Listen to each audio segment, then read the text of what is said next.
नमस्कार दोस्तों, मेरे YouTube चैनल धार्मिक संग्रहालय में आपका स्वागत है। जय माँ संतोषी।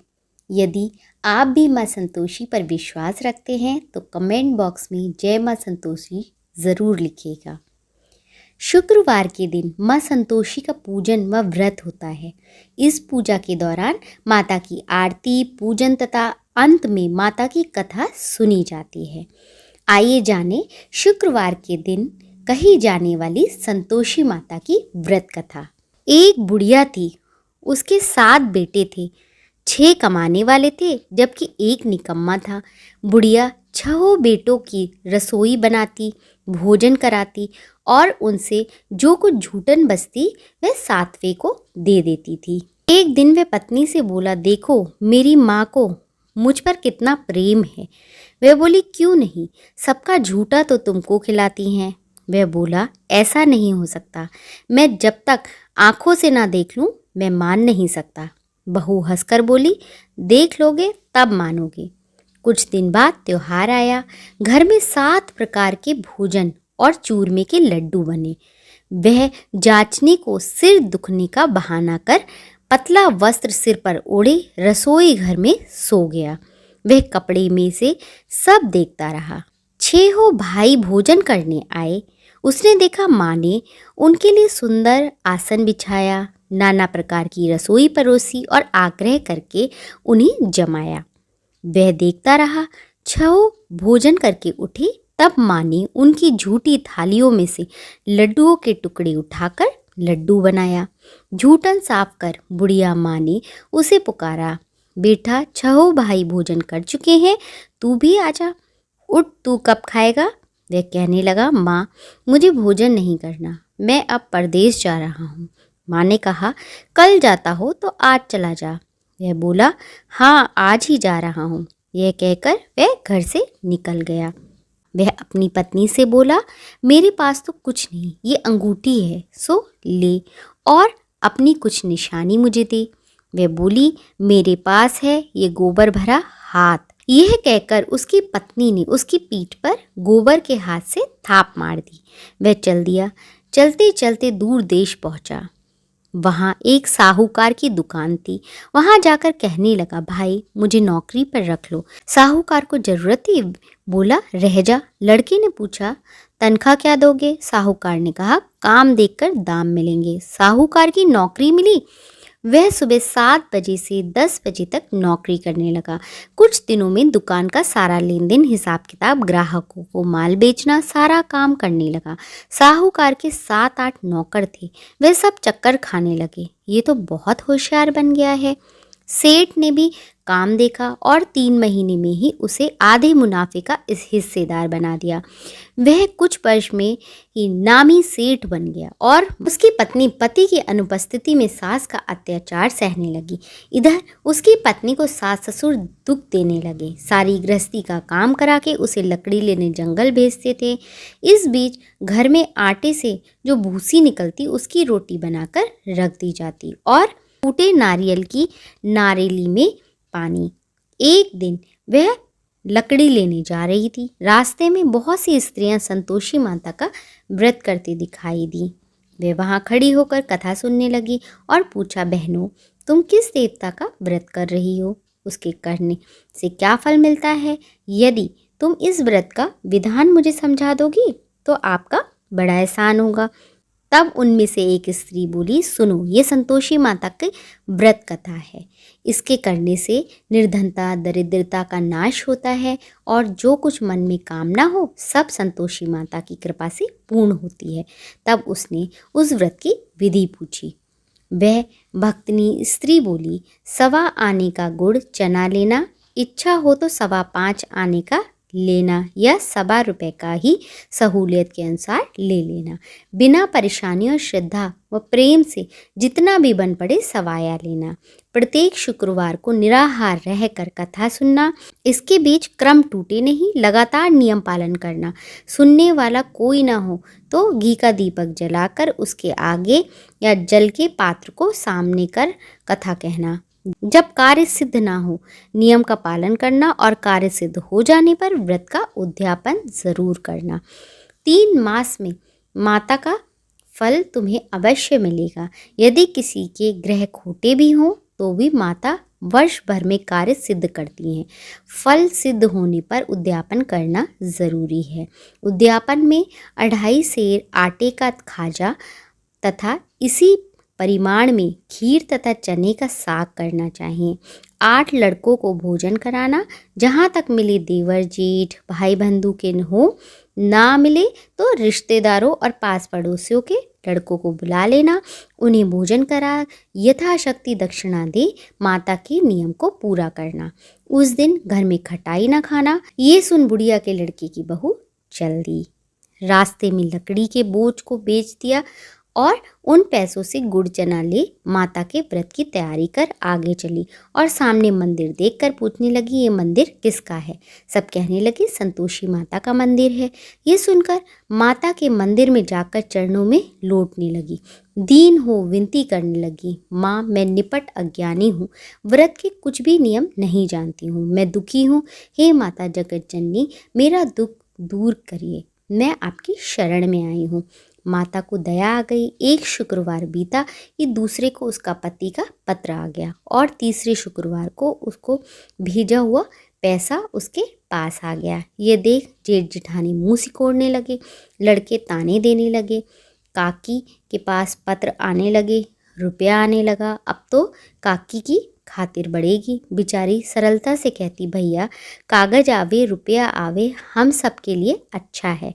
ऐसा कहकर आंखों में आंसू भरकर संतोषी माता के मंदिर में आ मातेश्वरी के चरणों में गिरकर रोने लगी। माँ मैंने तुमसे पैसा कब मांगा था? मुझे पैसे से क्या काम है? मुझे तो अपने सुहाग से काम है।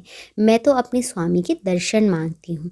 तब माता ने प्रसन्न होकर कहा, जा बेटी तेरा स्वामी आएगा। ये सुनकर खुशी से बावली होकर घर में जा काम करने लगी। अब संतोषी माँ विचार करने लगी, इस भोली पुत्री को मैंने कह तो दिया है कि तेरा पति आएगा, लेकिन कैसे? वह तो इसे स्वप्न में भी याद नहीं करता। उसे याद दिलाने को मुझे ही जाना पड़ेगा। तब माताजी ने उस बुढ़िया के बेटे के पास स्वप्न में प्रकट होकर कहा, साहूकार के बेटे सो रहा है या जागता है? वह कहने लगा, माता सोता भी नहीं जागता भी नहीं हूँ। क्यों, क्या आज्ञा है? माँ कहने लगी, तेरे घर बार कुछ है कि नहीं? वह बोला, मेरे पास सब कुछ है, माँ बाप है, बहू है, क्या कमी है? माँ बोली, भोले पुत्र तेरी बहू घोर कष्ट उठा रही है, तेरे माँ बाप उसे परेशानी दे रहे हैं, वह तेरे लिए तरस रही है, तू उसकी सुध ले। वह बोला, हे माता जी यह तो मालूम है, परंतु जाऊं कैसे?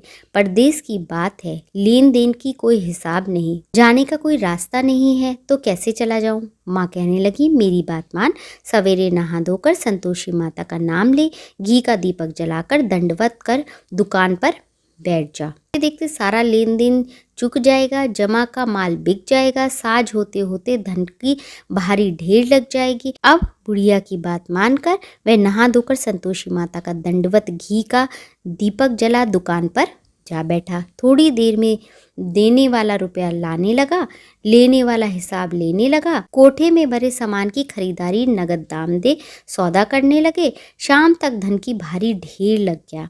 मन में माता का नाम ले चमत्कार देख प्रसन्न हो घर ले जाने के वास्ते गहना कपड़ा सामान खरीदने लगा।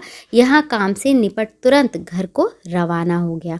उधर उसकी पत्नी जंगल में लकड़ी लेने जाती, लौटते वक्त माताजी के मंदिर में विश्राम करती। वह तो उसके प्रतिदिन रुकने का जो स्थान ठहरा धूल उड़ती देखकर माता से पूछती, हे माता ये धूल कैसे उड़ रही है? माता कहती, हे पुत्री तेरा पति आ रहा है, अब तू ऐसा कर लकड़ियों के 3 बोझ बना ले, एक नदी के किनारे रख दे और दूसरा मंदिर पर और तीसरा अपने सर पर। तेरे पति को लकड़ियों का गट्ठर देख मोह पैदा होगा, वह यहाँ रुकेगा, नाश्ता पानी खाकर माँ से मिलने जाएगा। तब तू लकड़ियों का बोझ उठाकर जाना और चौक के गट्ठर डालकर जोर से आवाज़ लगाना, लो सासू जी लकड़ियों का गट्ठर लो, भूसी की रोटी दो, नारियल के खेपरे में पानी दो, आज मेहमान कौन आया है? माताजी से बहुत अच्छा कहकर वह प्रसन्न मन से लकड़ियों के 3 गट्ठर बनाई। एक नदी के किनारे और एक माताजी के मंदिर में रखा। इतने में मुसाफिर आ पहुंचा। सूखी लकड़ी देख उसकी इच्छा उत्पन्न हुई कि हम यहीं पर विश्राम करें, भोजन बनाकर खा पीकर गांव जाएं। इसी तरह रुककर भोजन बना, विश्राम करके गांव गया, सबसे प्रेम से मिला। उसी समय सिर पर लकड़ियों का गट्ठर लिए उतावली सी आती, लकड़ियों का भारी बोझ आंगन में डालकर जोर से 3 आवाज़ देती, लो सासू माँ, लकड़ियों का गट्ठर लो, भूसी की रोटी दो, आज मेहमान कौन आया है। ये सुनकर उसकी सास बाहर आकर अपने दिए हुए कष्टों को भुलाने हेतु कहती है, बहू ऐसा क्यों कहती हो, तेरा मालिक ही तो आया है, आ बैठ, मीठा भात खा, भोजन कर, कपड़े गहने पहन। उसकी आवाज़ सुन उसका पति बाहर आया, अंगूठी देख व्याकुल हो जाता है। माँ से पूछता ये कौन है। माँ बोली, बेटा ये तेरी बहू है, जब से तू गया है तब से सारे गांव में भटकती फिरती है, घर का कामकाज कुछ नहीं करती, 4 पहर आकर खा जाती है। वह बोला, ठीक है माँ, मैंने इसे भी देखा और तुम्हें भी, अब दूसरे घर की ताली दो, उसमें रहूँगा। माँ बोली, ठीक है, जैसी तेरी मर्जी। तब वह दूसरे मकान की तीसरी मंजिल का कमरा खोल सारा सामान जमाया, बहू सुख भोगने लगी। इतने में शुक्रवार आया। उसने पति से कहा, मुझे संतोषी माता का व्रत का उद्यापन करना है। पति बोला, खुशी से कर लो। वह उद्यापन की तैयारी करने लगा। जिठानी के लड़कों को भोजन के लिए कहने गई, उन्होंने मंजूर कर दिया। पीछे से जिठानी ने अपने बच्चों को सिखाया कि देखो, भोजन के समय खटाई मांगना, जिससे उसका उद्यापन पूरा ना हो। लड़के जीमने आए, पेट भर के खीर खाई और कुछ देर बाद कहने लगे कि हमें खीर नहीं भाती, हमें खटाई खाना है। इस पर बहू कहने लगी कि इस व्रत में खटाई नहीं खाते हैं, ये संतोषी माता का प्रसाद है। लड़के हट करने लगे और बहू से पैसा मांगने लगे। बहू ने पैसे दे दिए और उन लड़कों ने बाहर जाकर इमली खाना शुरू कर दिया, जिससे माता क्रोधित हो गई और राजा ने दूध से उसके पति को पकड़वा लिया। जेठ जिठानी मनमाने वचन कहने लगे। माँ संतोषी से उसने माफ़ी मांगी और कहा, हे माँ, मुझसे क्या अपराध हुआ है जिस कारण आप मुझसे नाराज़ हुई हैं। तो माँ कहने लगी कि तुमने संतोषी माता के व्रत के उद्यापन में खटाई खिलाई है, जिस वजह से तुमसे मैं क्रोधित हो गई हूँ। तो बहू कहती है कि मैंने तो कोई भी ऐसा काम नहीं किया जिससे आप क्रोधित हो, मैंने तो सिर्फ उन लड़कों को पैसे दिए थे। तब माँ कहने लगी कि संतोषी माता के व्रत में खटाई का उपयोग नहीं करते हैं। तो बहू क्षमा मांगने लगी और मुझे फिर माता का उद्यापन करना है। पति ने कहा, करो बहू। जेठ के लड़कों को बुलाने चली गई। फिर उसकी जिठानी अपने लड़कों को पहले की भांति समझाने लगी। लड़के खीर खाने आए और कहने लगे कि हमें खीर नहीं खाना, हमें तो खटाई खाना है, खीर खाने से हमारा जी बिगड़ता है।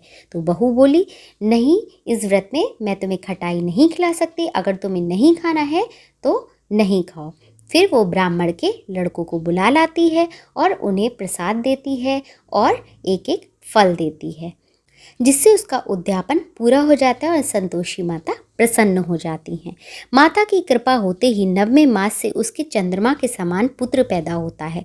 प्रतिदिन माता जी के मंदिर में वह अपने पुत्र को ले जाती है। एक दिन माता जी ने सोचा, आज क्यों ना इसके घर चलूं। ये विचार कर माता ने भयानक रूप बनाया।